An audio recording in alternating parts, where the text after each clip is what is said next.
Hello hi नमस्कार जय जगन्नाथ केमती अच्छा समस्ते मो प्रिया आपण को सॉर्टेड फूड बाय प्रियार यही नुआ ब्लॉग को समस्त को स्वागत जनाऊँगी।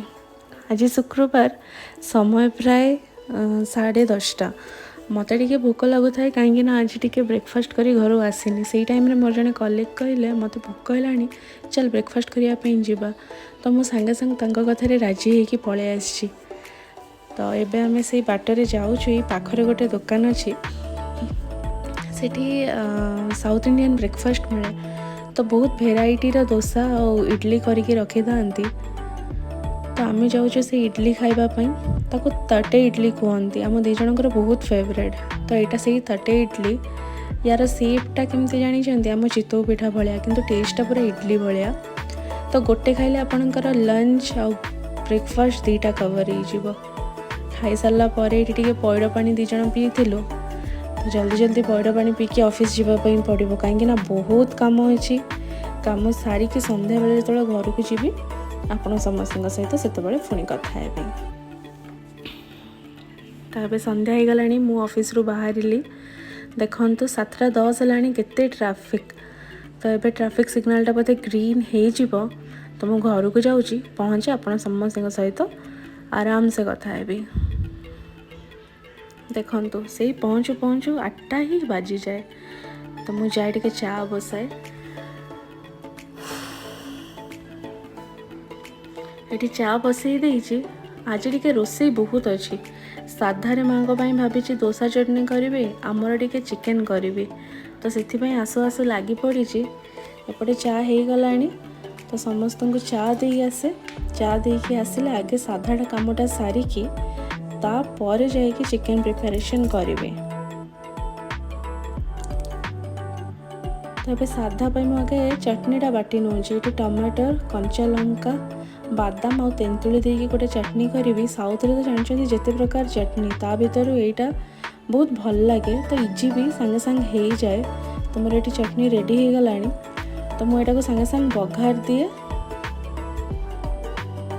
बघारी सारा पर एठी मु दोसा तावा बसई दी कि मोर मन ना तो बहुत जोरे गरम ही था टे पानी देदेली।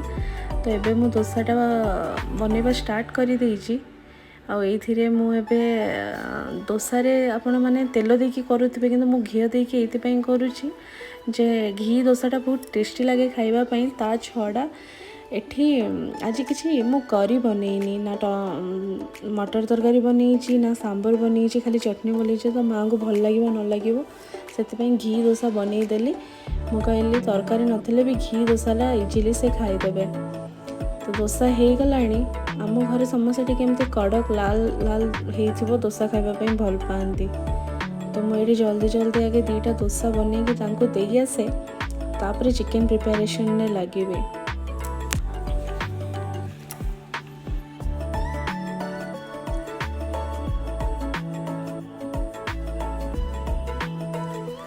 ये मोर देखु 2टा दोसा रेडी चटनी रेडी मुझे दे आसे तापर आमर चिकेन बसैबी एवं अध किलो चिकेन आनी से आगे टे लेंबू देकी 5-10 मिनट ताको छाड़देवी मो माँ को ये लेंबू देदेले ना तार जो आइंसिया स्मेलटा पलाए तो से टे देदेची थाऊ 5-10 मिनट तापर कड़ईटा बसैबी एबे हो गला बोधे 5-10 मिनट मो कड़ईटा बसईदेली आइंस मैंने तो आमर सोरिष तेल ही दरकार तो मुझे सोरिष तेल देदेली ए आलू पकई दूची एमती अलग तरकारी मैं सब आलू चोपा छड़ेकी दिए कि मत आइंस तरकारी केवल चिकेन और मटन रे चोपा लगा आलू ही मत भल लगे जदि कहीं केवे कहते कि चोपा छड़े दिए नहले मत चोपा लगा आलू ही भल लगे।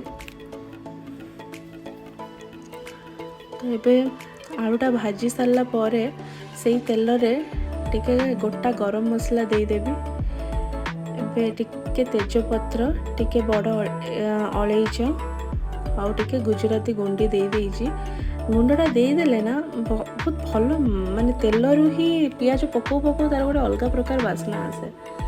तो ये पियाजटा भाजू भाजू सेपटे मसला भी बाटी देइथिली से टमाटर अदा रसुण आउ टिके पियाज बाटी देइथिली ଆଉ ସେଇଟାକୁ ନା ମୁଁ ମାନେ ଭିଡ଼ିଓରେ ଦେଖିବା ପାଇଁ ପୁରାପୁରି ଭୁଲି ଯାଇଛି। ମୋର ସେପଟେ ମସଲା ବଟା ହେଇଗଲାଣି, ତ ଏବେ ମସଲାଟା ଦେଇଦିଏ। ମସଲା ଢାଳି ଦେଇଛି। ମସଲା ଢାଳିବା 5 ମିନିଟ୍ ପରେ ହିଁ ମୁଁ ଚିକେନଟା ଦେଇଦେଲି। କ'ଣ ପାଇଁ ନା ଚିକେନ ଆଉ ମସଲା ସାଙ୍ଗରେ କଷି ହେଇଗଲେ ମସଲା ବି କଷି ହେଇଯିବ ଆଉ ଚିକେନଟା ବି ସିଝିଯାଏ। ଆଉ ସେ ଚିକେନରୁ ଯେଉଁ ଏକ୍ସଟ୍ରା ପାଣି ବାହାରିଥିଲା ଦେଖନ୍ତୁ ମୁଁ ତାକୁ ପକାଇଦେଲି। ଏବେ ସେଥିରେ ଟିକେ ଲୁଣ, ହଳଦୀ ଆଉ ଟିକେ ଲଙ୍କା ଗୁଣ୍ଡ ଦେଇକି କଷିବା ଷ୍ଟାର୍ଟ କରିଦେଇଛି। ତ ଏବେ ସିଏ ହେଉଥାଉ, ମୁଁ ଯାଏ ସେପଟେ ରୁଟି ପାଇଁ। ତ ରୁଟି ପାଇଁ ଅଟା ଦଳୁ ଦଳୁ ଏଇଟା ହେଉଥାଉ। ତ ଏବେ କଷା ହେଇଗଲାଣି। ମୁଁ ଟିକେ ଚିକେନ କଷାଟା ତାଙ୍କୁ ଦେଇ ଆସେ, ଧଣିଆ ପତ୍ର ପକାଇଦେଲି। ସେ ସେପଟେ ଅଫିସରୁ ଆସିକି ହାତ ଗୋଡ଼ ଧୋଇକି ଡ୍ରେସ୍ ବି ଚେଞ୍ଜ କରିନାହାନ୍ତି, କ୍ରିକେଟ୍ ଦେଖୁଛନ୍ତି। ଏଇ ଦେଖନ୍ତୁ କ୍ରିକେଟ୍ ଦେଖୁଛନ୍ତି। ତାଙ୍କୁ ଟିକେ କଷା ଚିକେନ ଭାରି ଭଲ ଲାଗେ, ତ ସେଥିପାଇଁ ମୁଁ ଭାବିଲି ଆଗେ ତାଙ୍କୁ ଟିକେ ଟେଷ୍ଟ କରିବା ପାଇଁ ଦେଇଦିଏ। ତାପରେ ଏପଟେ ରୁଟି କରୁ କରୁ ମୋର ଚିକେନଟା ବି ରେଡ଼ି ହେଇଯାଇଥିବ, ଏକା ସାଙ୍ଗେ ଖାଇବା ପାଇଁ ବାଢ଼ି ଦେବି। ତ ଏଇ ଦେଖନ୍ତୁ ତାଙ୍କୁ ଚିକେନଟା ଦେଇଦେଲି। ଓ ଭଲ ହେଇଥାଉ, ଭଲ ନ ହେଇଥିଲେ ସେ ଜମା ଖାଇବେନି। ଟିକେ ଏପଟ ସେପଟ ହେଲେ କହିବେ ଭଲ ହେଇନି। ଯାହା ହଉ କହିଲେ ଭଲ ହେଇଛି। ଚାଲ ମୁଁ ଏବେ ଚିକେନଟା ସର୍ଭିଂ ବାଉଲ୍ରେ କାଢ଼ି ସାରିଲିଣି, ରୁଟି ବି ବନେଇ ସାରିଛି। ଆମେ ଏବେ ଖାଇବା ପାଇଁ ଯାଉଛୁ। ତ ଆପଣମାନେ ବି ଆଜି କ'ଣ ଡିନର୍ କଲେ ମୋତେ କମେଣ୍ଟରେ ଜଣେଇବେ। ଆମର ଏବେ ଖାଇବା ପିଇବା ଶେଷ। ଦେଖନ୍ତୁ ଏ କେମିତି ଶୋଇଛି। ଇଏ ଗୋଟେ ବିଲେଇ ମାଛ ମାଂସ ଘରେ ଯାହା ବି ହେଲେ ତା'ର କିଛି ନାହିଁ, ତା ଖାଇବା ଯଦି ଖଡ଼ଖଡ଼ ହେଲା ତା'ର ସରିଗଲା। ତ ଇଏ ଏଠି ଖାଇ ଦେଇକି ଆସିକି ଶୋଇଛି, ଆଉ ଥରେ ସେ ଖାଇବ। କିନ୍ତୁ ଆଜି ଆମ ଘରକୁ ଆଉ ଗୋଟେ ବିଲେଇ ଆସିଛି। ସିଏ ହେଉଛି ଏଇ ଚୁଟକୁ ବିଲେଇର ସାଙ୍ଗ। ଦେଖନ୍ତୁ ସେ ଆସିକି ସବୁ ଖାଇସାରିଲାଣି, ଆଉ ଇଏ ଏଠି ଶୋଇଛି। ଆମର ଗୋଟେ ଦୁଇଟା ନୁହେଁ, ଆମର 4ଟା ବିଲେଇ ଅଛି। ଚୁଟକୁ ଘରେ ରୁହେ, ଏମାନେ ସବୁ ବାହାରେ ରୁହନ୍ତି, ଖାଲି ଖାଇଲା ବେଳେ ଆସନ୍ତି।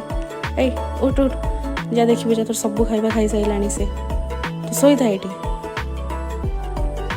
ଉଠିଲା, ଯା। ସିଏ ବି ଯାହା କଲା, ତା ଖାଇବା ଦେଖିବ କ'ଣ ଅଛି କ'ଣ ନାହିଁ ଖାଇବ, ନହେଲେ ମୁଁ ଆଉ ଟିକେ ଖାଇବା ପାଇଁ ତାକୁ ଦେବି। ତ ଆଜିର ବ୍ଲଗ୍ଟି ଏଇଠି ସାରୁଛି। କେମିତି ଲାଗିଲା କମେଣ୍ଟରେ ନିଶ୍ଚୟ ଜଣେଇବେ। ଆଉ ଗୋଟେ ବ୍ଲଗ୍ରେ ବହୁତ ଜଲ୍ଦି ଦେଖାହେବ। ରହୁଛି, ସମସ୍ତେ ଭଲରେ ଥିବେ। ଜୟ ଜଗନ୍ନାଥ।